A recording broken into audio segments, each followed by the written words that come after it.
आज हम पढ़ेंगे अध्याय 2 भूमि, मृदा, जल, प्राकृतिक वनस्पति और वन्य जीवन संसाधन।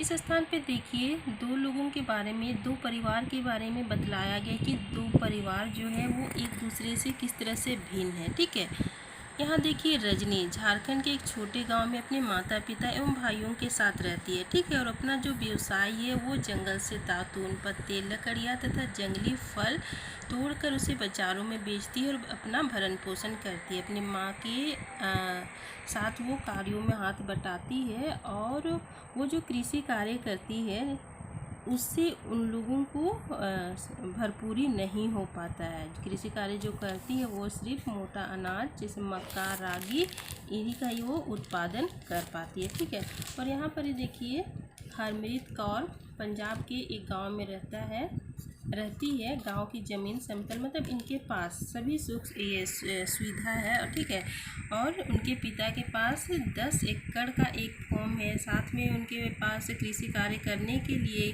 गेहूं, धान, मतलब इनकी उपलब्धता, इन लोग पर्याप्त मात्रा में कृषि कार्य कर पाते हैं। और साथ में बागान भी है, उसके साथ डेयरी फार्म है, उसके साथ गांव में नहर भी है और वो रोज स्कूल जाती है। ठीक है, तो इस प्रकार से हम लोग देखते हैं कि किस तरह से एक दूसरे में क्या पाता है, भिन्नता पाया जाता है। ये एक संपन्न परिवार है और ये एक निम्न परिवार है। ठीक है, इनका जो जीवन का जो स्तर है वो निम्न है, नीचा है। ठीक है, और ये किस कारण से होती है, इसकी विभिन्नता को हम लोग देखते हैं। भूमि की गुणवत्ता, जल, मृदा, प्राकृतिक वनस्पति की भिन्नता के कारण ये हम लोग देखने को पाते हैं। ठीक है, देखिए इसमें भूमि, ठीक है, भूपृष्ठ के कुल क्षेत्रफल का 30% भाग भूमि है। ठीक है, यहाँ हम लोग देखेंगे और समझने का कोशिश करेंगे।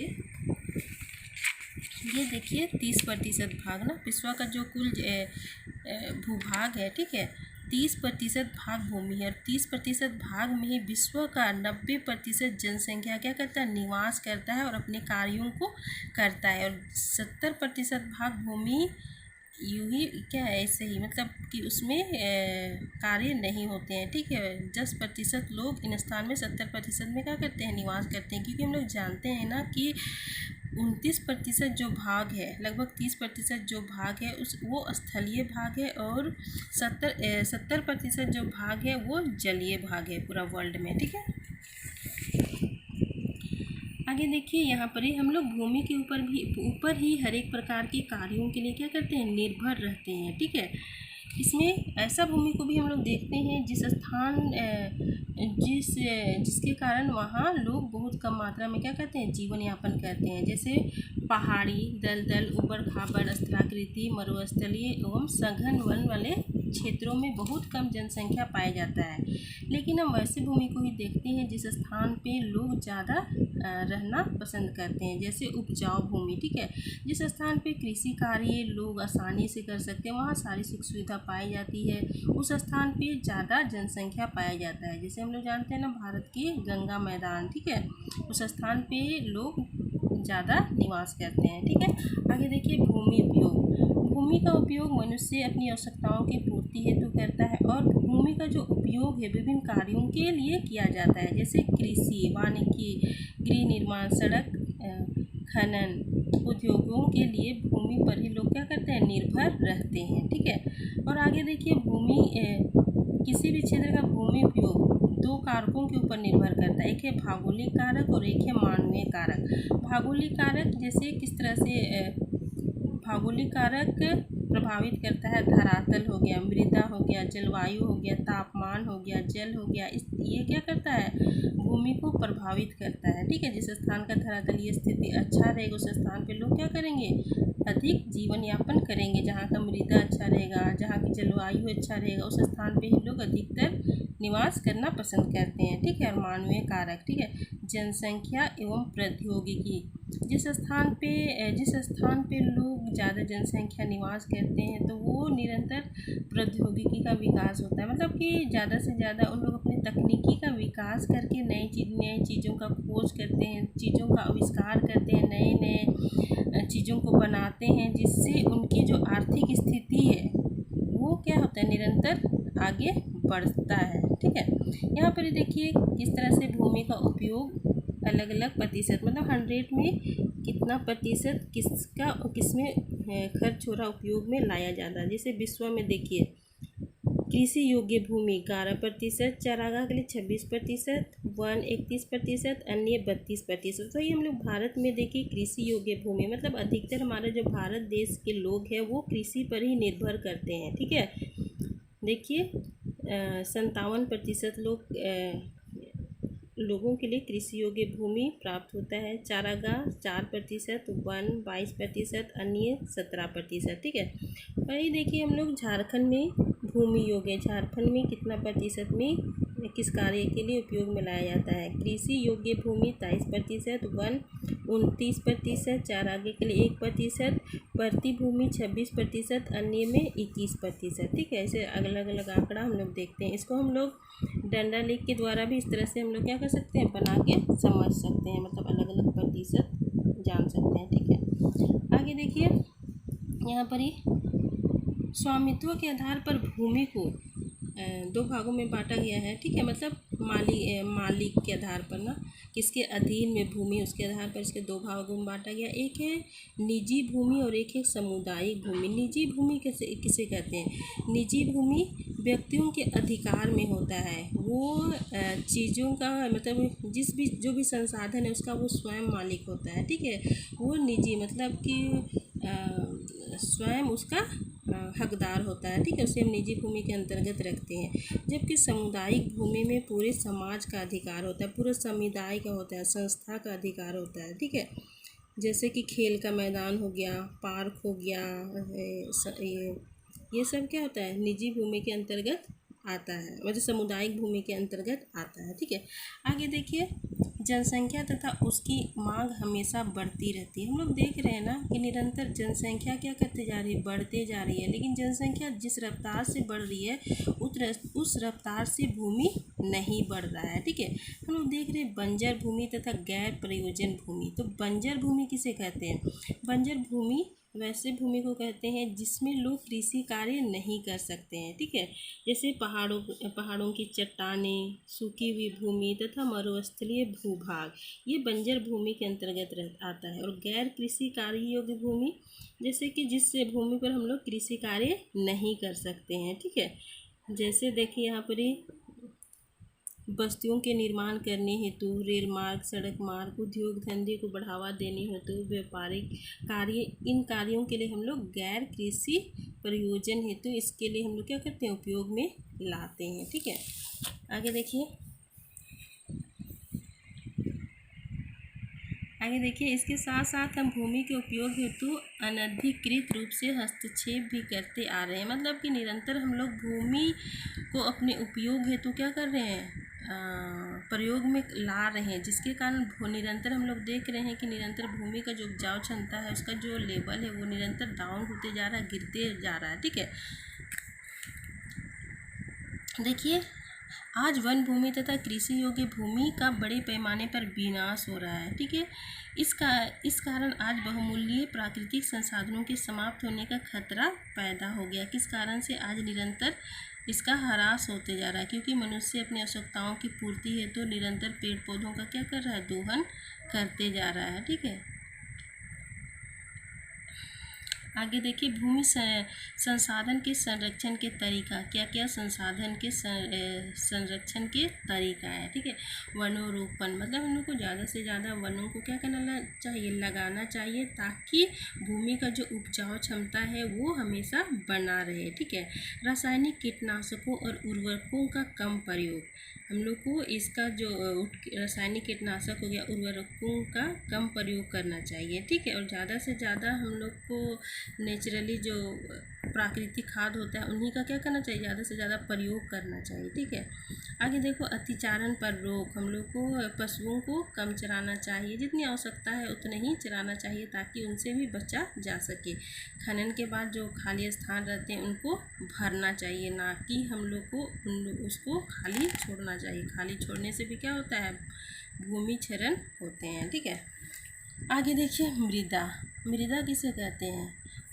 भूपर्पट्टी के ऊपरी परत को मृदा कहते हैं, जो पौधों के विकास एवं वृद्धि के लिए आवश्यक होते हैं। ठीक है, भूमि का निर्माण जैव पदार्थों तथा चट्टानों के प्राप्त खनिजों के कणों से हुआ है। ठीक है, और यह अपक्षय की प्रक्रिया के द्वारा बनती है। भूमि के प्रकार, स्थलाकृति और मृदा की उर्वरता जैव पदार्थ के खनिजों के माध्यम से निर्धारित होती है। ठीक है, और आगे देखिए क्या बोलता है, भूमि निर्माण के कारक। कौन कौन सा भूमि निर्माण के कारक है जिसके कारण भूमि का क्या होता है, मृदा का निर्माण होता है। इसके मुख्य कारक है जनन शैल का स्वरूप। जनन शैल, ठीक है, मतलब जीवन के लिए शैल, चट्टान में किस तरह से जीवन होता है उसके बारे में। ठीक है, स्थलाकृति, जलवायु, जैव पदार्थों की भूमिका, मृदा संगठन में लगा समय ना, ये सब क्या है, मृदा निर्माण के कारक है। ठीक है, आगे देखिए मृदा परिच्छेदिका। मृदा परिच्छेदिका को मुख्यतः 3 स्तर में बांटा गया है। ठीक है,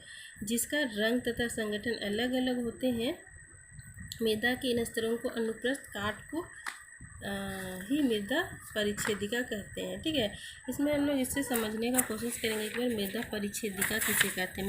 मृदा परिच्छेदिका, ठीक है, ये है जनन चट्टान। ठीक है, जनन चट्टान, जनन शैल, मतलब इसके इसी में क्या पाया जाता है, जीवन पाया जाता है, और इसके ऊपर में ही मृदा का क्या होता है, निर्माण होता है। ठीक है, इसके ऊपर में अपक्षयी चट्टानी पदार्थ ना, ये अपक्षयी चट्टानी पदार्थ है। ठीक है, और ये ताप और दाब के पड़ने से ये जो चट्टानी पदार्थ है ये क्या होता है, अत्यधिक ताप पड़ता है तो ये फैल जाता है। ठीक है, और ये जैसे ही उसमें ताप कम पड़ता है तो वो क्या हो जाता है, सिकुड़ जाता है। तो इस तरह का प्रक्रिया चलता रहता है, और इस तरह का प्रक्रिया चलता है, और इसमें क्या होता है, धीरे धीरे इसमें छोटे छोटे टुकड़े में क्या होते हैं, वो जो चट्टान रहते हैं वो टूटने लगते हैं। टूटने के पश्चात में ये बालू, गाद एवं क्ले के साथ उपमृदा का क्या करते हैं, ये निर्माण करते हैं। ठीक है, और ह्यूमस, ये जो ऊपरी परत यहाँ पर आप लोग देख रहे हैं, ह्यूमस और वनस्पति के साथ ऊपरी मृदा का निर्माण होता है। और ये मृदा का क्या होता है,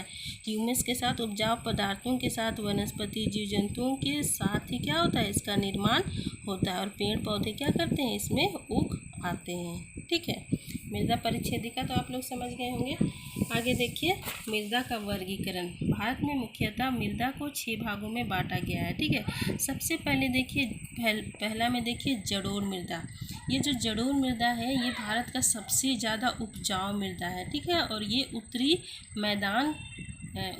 मैदान में अधिकतर भागों में ये पाया जाता है। ठीक है, इसका निर्माण गंगा, ब्रह्मपुत्र तथा सिंधु नदी के द्वारा निक्षेपों के द्वारा हुआ है। ठीक है, एक सक्रिय गलियारे के द्वारा ये मृदाएं अलग अलग राज्यों में क्या करती, पहुंचती है, गुजरात और राजस्थान तक पहुंचती है। ठीक है, आगे देखिए लेटराइट मृदा। लेटराइट मृदा ग्रीक शब्द के लेटर से बना हुआ है जिसका अर्थ होता है ईंट। ठीक है, लेटराइट मृदा अधिक वर्षा और उच्च तापमान वाले क्षेत्रों में विकसित होता है, और इस मृदा में कॉफ़ी, चाय, काजू जैसे फसलें क्या किया जाता है, लगाया जाता है। आगे देखिए लाल मृदा और पीली मृदा। यह दक्कन के पठार के पूर्व तथा दक्षिण गलियारे में पाया जाता है। यह खासकर छत्तीसगढ़, उड़ीसा, मध्य गंगा के मैदान, दक्षिणी छोर तथा पश्चिमी घाट के पहाड़ी क्षेत्र, झारखंड, इन सब क्षेत्रों में लाल मृदा पाया जाता है। आगे देखिए काली मृदा। काली मृदा का रंग काला होता है और इसे रीगर में कहा जाता है। ठीक है, और इसमें नमी धारण करने की क्षमता बहुत ज़्यादा होती है। ठीक है, और इस स्थान पे कपास का उत्पादन बहुत ज़्यादा होता है। उत्पादन क्षेत्र गुजरात, महाराष्ट्र, मध्य प्रदेश, इन क्षेत्रों में इसका उत्पादन बहुत ज़्यादा होता है। आगे देखिए मरुस्थलीय मृदा। मरुस्थलीय मृदा किसे कहते हैं, मरुस्थलीय मृदा लाल और भूरे रंग की होती है। यह मृदा भारत के मरुस्थलीय इलाकों में पाई जाती है। ठीक है, आमतौर पर यह मृदा रेतीली तथा लवणीय होती है। ठीक है, जैसे हम लोग देखते हैं कि राजस्थान में मरुस्थलीय मृदा की प्रधानता है। आगे देखिए वन मृदा। यह मृदाएं पहाड़ी तथा पर्वतीय क्षेत्रों में पाई जाती है जहां पर्याप्त वर्षा वाला क्षेत्र पाया जाता है, जैसे कि जम्मू कश्मीर हो गया। ठीक है, आगे देखिए मृदा का निम्नीकरण। किस तरह से मृदा क्या होते जा रहा है, निरंतर उसका जो लेवल है, उसका जो स्तर है वो घटते जा रहा है, मतलब कि कम होते जा रहा है। ठीक है, जब मृदा के उत्पादन में कमी आती है तो मृदा का निम्नीकरण होता है सामान्यतः मृदा निम्नीकरण तब होता है जब मृदा से जल का अभाव होता है। ठीक है, मृदा अपरदित होता है तथा मृदा जल प्रदूषित हो जाता है। आगे देखिए, मृदा निम्नीकरण के मुख्यतः सहायक कारक किस कारण से मृदा निरंतर उसका जो लेवल है वो घटते जा रहा है। ठीक है, पहला देखिए वनोन्मूलन, निरंतर पेड़ पौधों के काटने से भी मृदा का निम्नीकरण हो रहा है। ठीक है, सेकेंड में देखो अतिचारण, पशुओं के चराने के कारण, चारागाह के कारण भी इसका लेवल जो है वो घटते जा रहा है। आगे देखिए रासायनिक उर्वरकों तथा कीटनाशकों का अत्यधिक प्रयोग, रासायनिक खादों का आज हम लोग कृषि कार्य हेतु या तो फिर कीटनाशकों का अत्यधिक प्रयोग कर रहे हैं। ठीक है, पौधों में, जिसके कारण भी मृदा का जो लेवल है वो घटते जा रहा है। ठीक है, आगे देखो भूस्खलन और बाढ़। भूस्खलन किसे कहते हैं? पृथ्वी का जो ऊपरी परत रहता है वो क्या करता है, घसक जाता है बाढ़ और भूकंप के कारण, या तो फिर बाढ़ या तो फिर भूकंप या तो ज्वालामुखी के कारण। ठीक है, जिसके कारण भूस्खलन होता है। ठीक है, और बाढ़ एक स्थान से दूसरे स्थान पर क्या करता है, बाढ़ के कारण उपजाऊ क्षमता को ले जाता है, जिसके कारण भी भूमि का निम्नीकरण होता है। फिर अत्यधिक वर्षा दोहन, मतलब बहुत ज़्यादा वर्षा होने पर भी भूमि का निम्नीकरण होता है। ठीक है, आगे देखिए मृदा संरक्षण की कुछ विधियाँ निम्नलिखित है। उसमें देखिए समोच्च रेखीय विधि, हम लोग देखते हैं ना पहाड़ी क्षेत्रों में लोग समोच्च रेखीय विधि के द्वारा ना क्या करते हैं, कृषि कार्य करते हैं ना। लंबे ढाल को छोटे छोटे भागों में बांट दिया जाता है। ठीक है, बदल दिया जाता है, जिसके कारण पानी एक साथ तेज़ी से कटाव करने के बजाय विभिन्न स्थानों पर समता जाता है। आप लोग यहाँ से समझने का कोशिश कीजिएगा ना, जैसे समोच्च रेखीय जुताई इस तरह के होता है ना, और एक स्थान से दूसरे स्थान पर ये जो पानी हुआ या तो फिर उपजाऊ क्षमता है उसे पार होने में क्या है, ये जो भाग जो बांटा हुआ है ये क्या करता है, इसको बचाता है, जिससे मृदा कटाव से क्या हो सकता है, बचा जा सकता है। ठीक है, आगे देखिए रक्षक मेखलाएँ, पवन या तो फिर हवा के प्रवाह के कारण खासकर तटीय या तो शुष्क प्रदेशों में पेड़ों को लगाया जाता है, जिससे कि वो मृदा के कटाव से बचा जा सके। मतलब पेड़ पौधा क्या करता है, जड़ से क्या करता है, मृदा को जकड़ा हुआ रहता है, जिसके कारण एक स्थान से दूसरे स्थान पर मृदा प्रवाहित नहीं हो सकता है। ठीक है, आगे देखिए फसल आवर्तन, मतलब एक फसल के पश्चात में बीच में गैपिंग दिया जाता है, उसके बाद ही दूसरे फसल को लगाया जाता है, जिससे कि मृदा का उपजाऊ क्षमता बना रहे। फिर नियंत्रित पशुचालन ना, पशुओं के चराने के लिए कुछ क्षेत्र निश्चित कर दिए जाते हैं। यह तरीका अपनाने से घास की वृद्धि होती है तथा साथ ही मृदा क्षरण में भी कमी आता है ना। मतलब कुछ क्षेत्र जहाँ पर कृषि कार्य ज़्यादा नहीं हो पाते उस स्थान पे ही पशुचारण करना चाहिए, ताकि उपजाऊ क्षमता उसका बना रहे। ठीक है, देखिए झारखंड में मृदा अपरदन किसे कहते हैं, मृदा का जो ऊपरी परत रहता है उसका कटाव हो जाना ही मृदा अपरदन कहता है। ठीक है, हम लोग देखते हैं ना वर्षा ऋतु शुरू होने से ही मृदा कटाव क्या होता है, शुरू हो जाता है। ठीक है, जैसे किसान जुताई करते हैं, उसके बाद कुछ दिनों तक वर्षा नहीं होने के कारण जुताई किए गए खेत सूख जाते हैं। उस समय जब तेज हवाएं चलती है तो मिट्टी एक स्थान से दूसरे स्थान पर उसको पहुंचा देती है, या तो फिर मिट्टी हवा के द्वारा या जल के द्वारा प्रवाहित करके दूसरे स्थान पर ले जाती है, जिसके कारण मृदा का कटाव होता है और उसकी उपजाऊ क्षमता कम हो जाता है। ठीक है, इस प्रकार झारखंड में मृदा का अपरदन अत्यधिक मात्रा में होता है। हम लोग देखते हैं झारखंड में बहुत ज़्यादा मात्रा में क्या होता है, मृदा का कटाव होता है। आज के लिए क्लास इतना ही रहेगा। ठीक है, थैंक यू।